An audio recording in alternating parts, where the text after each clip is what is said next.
Zafindraony anankiray avy any amin'ny faty fisakana igny no atondra ho antsika mpitiavana. Soa toavina atao zany tompoko.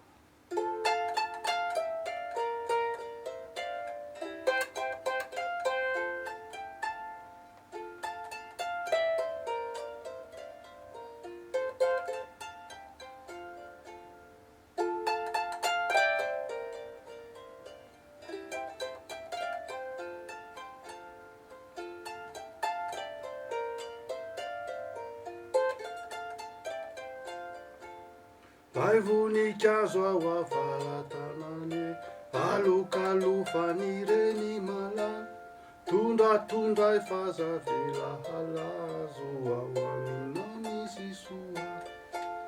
Ao aminao no misy nisoe, ao aminao no misy niso, ao aminao no misy nisoe, ao aminao misy soa.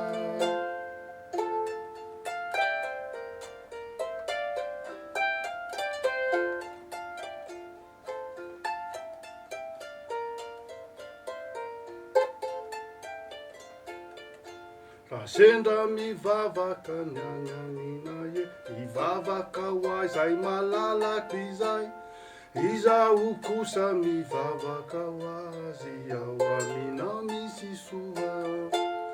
Ao aminao no misy nisoe, ao aminao no misy niso, ao aminao no misy nisoe, ao aminao misy soa. Nakaiza ray dada malale, mba tsofirano ity zanakao, mba tsofirano hitady andravole, ao aminao misy soa. Ao aminao no misy nisoe, ao aminao no misy niso, ao aminao no misy nisoe, ao aminao misy soa.